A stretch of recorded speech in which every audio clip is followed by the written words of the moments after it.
Well, hi and welcome to TOOP TV. This week on the show, we're going straight over to Joslin to have a look at one of SA's finest properties. It's just the perfect home. And then later in the show, we're looking at adding a pergola to your backyard and having a look at all the details you need to look into before you start the process. And of course, we're live and interactive, so don't forget to get your questions rolling in because we'll be answering them at the end of the show. Hi and welcome to the show. As always, it's a busy time here in Adelaide, but before we get started, our thoughts are very much with our friends across in New Zealand and especially in Christchurch with the earthquake only yesterday, so certainly hope for the very best of outcomes there. But here in Adelaide at the moment, we're approaching Mad March. The Fringe is well and truly underway and the Arts City is well and truly having some fun out there at the moment. In terms of real estate, on the show shortly, we have an update on the rental markets for all you investors and renters, I should say. And now on Inside Story, what's happened to our first home buyers? Where are you all? 2009 was the year of the first home buyer when they saturated the market and dominated the media headlines. But 2010 saw our most inexperienced purchasers make way for others to buy real estate. I guess money is an issue at the moment for everybody, and then studying, a lot of people are, transport and location is a big issue. The time is now for investors rather than first home buyers. Further evidence of this is in last year's number of housing finance commitments, which sunk to their lowest level in 6 years. And the situation is even worse in South Australia, where we currently have the least active first home buyers compared to the other states. So now that low interest rates, bargain buys and the first homeowners grant boost are all a thing of the past, what does 2011 have in store for first home buyers? It's predicted this market will recover with rents on the rise and people comparing this with what they would pay on a mortgage. Interest rates will also have a large impact if past statistics are anything to go by, where 2009 recorded the greatest number of first home buyers in history at the same time when interest rates were at their lowest level in almost 50 years. Well, come on all you first home buyers, I see that there's a lack of activity at the moment, but you're only competing with the investors at the moment, and I know that there's a good number of you who've moved out of the market, so less competition, good opportunities for purchasing. So good luck with that. Now joining me on the show at the moment is Anne Ferguson. Anne, good to have you here. Thank you. Anne is the Mayor of the Mount Barker District City Council. And we're here to discuss the development plan which has recently been gazetted. Yes.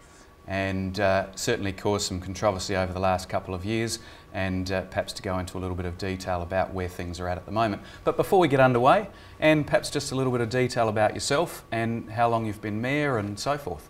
This is my second term as Mayor. I'm going into my 5th year. I moved to Mount Barker originally in 1964, so I'm classified as a local now. I would hope so. And I'm very passionate and I love the Adelaide Hills. Good, good to hear, and I reckon for what's going on at the moment, in good hands. So perhaps moving into the detail about this development plan, regards to real estate, what has happened in Mount Barker? Well, Mount Barker has grown 16.7% in the last census period, and our competing council is Salisbury, and that's grown 6%. So we have experienced a huge expansion in the last census period of 5 years. So things are booming. Absolutely, that's fantastic. What are some of the reasons that people, I mean, aside from obviously a passionate resident, what are some of the reasons why people have headed to Mount Barker and surrounds? Well, we've had the tunnels, the Hyson tunnels opened, and that's made the Adelaide Hills so much more and readily available. And of course, the Adelaide Hills Council itself is mainly in a water catchment area, so they're restricted in their growth. But then you get into the District Council of Mount Barker, where we have 15 towns, and Harndorf, Littlehampton, Nairn, Mount Barker are all growth areas. Oh, right. Oh, that's very good to know. Perhaps for those of people, the development plan has been in the media for quite some time and there's been lots of discussion about it, but perhaps for those people who haven't taken all of it on board, what's a brief overview of what is planned for Mount Barker and surrounds? Well, the challenges for our district is when you look at a ministerial DPA, which is as large as the CBD of Adelaide plus the parklands, put is in a horseshoe around our existing town, which will turn it into a city, will double our population, possibly triple our population. That is the concern of those that live there, because their ambience will be taken away. And I guess as we were discussing earlier, a lot of the people who live there now moved there for that reason. They've got a lovely, quiet lifestyle that they're enjoying, which is going to change naturally. And absolutely, and that's why we're seeing some of those people move out to the more rural areas, because that's the lifestyle they want to continue to enjoy. Yeah. But that also opens up opportunities for more people to come in and experience what we do have to offer. Yeah, yeah, and I guess offers good opportunities for some of the other areas that haven't had quite as thick a population as well. So. That's right. Can you give us a feeling, and maybe you can't, but your thoughts on why this development has had to happen? Well, I don't think it had to happen. Well, I think why it has happened, perhaps. It has then. happened because the developers have been obviously looking at Mount Barker for some years. They've gone around, they've put options on all the farmland surrounding the town, and the developers have obviously gone to the minister, and the minister has gone through the process of a ministerial DPA that has been gazetted. There was a process that they went through, which I believe was a farce, but you have to go through the process to get to the end result, and we have that end result now where this area has been gazetted, so now we need to just get on with it and get the best outcome. And I certainly agree with that, and we might touch on that in a moment. For the people and for the land that is being earmarked for this development, there are some issues that are worth discussing. It was agricultural land.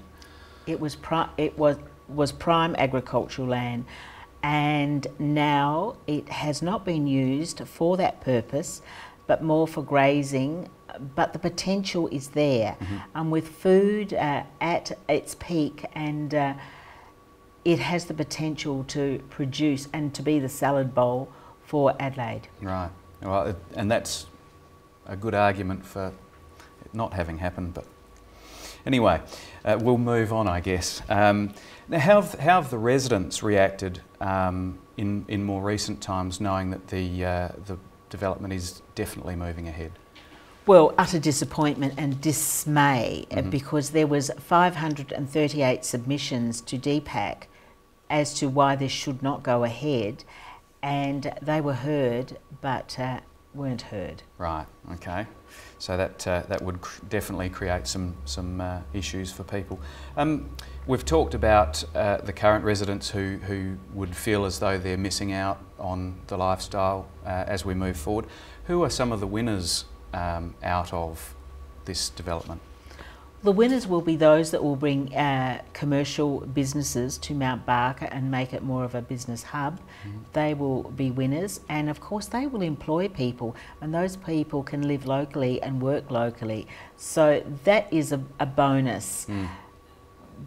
But we just have to wait and see. Yes. I guess how long is the development likely to take before we see visible signs of change and perhaps move towards an end point in the development? Well, firstly, we've got to get a structure plan, and we've got to work with the state government and the developers and council to get that structure plan, because to pull 9 developers together to get them coordinated, so you've got a backbone which is a road to go right through those 9 developments, will take some time. So things aren't going to happen overnight. Coordinated and cohesive sort of approach to it all? We would hope, yes. So, right here and now, what are the visible signs? There's nothing visible at the moment. Some paper? Nothing has changed. Large piece of paper? Somewhere. Well, I certainly, and I love the fact that you're positive about the idea of it's happening, so let's make it really good. And it sounds as though certainly they're in the right hands with you leading the way. I hope so. So stay with me over the next few moments. We've got a little bit more on the show. At the moment, we're going to go behind the blinds.